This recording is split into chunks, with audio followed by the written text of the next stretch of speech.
Salutare tuturor! Astăzi avem Takis! Da-da! Ia uitați, Vulcano!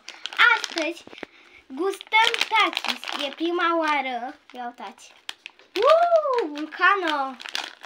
Da, avem și părți, adică partea 1 este asta și mai avem până la partea 3. Deci, uitați cum arată. Așa. Haideți să începem să mâncăm, stați să desfacem. Mamă, cum! Ok, o să țin așa, dacă au căzut un pic pe aici. Ok. Ia uitați. Uitați cum arată. Wow! Chiar s-a adevărat. Ia. Deci gustăm. Ia uitați cum arată ea. 3, 2, 1.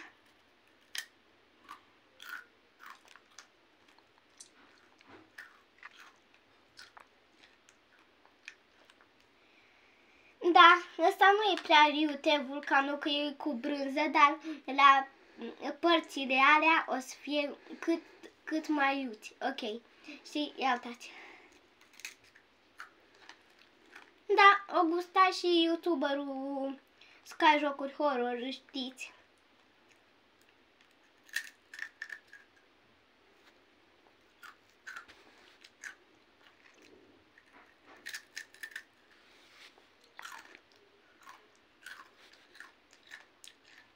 Așa?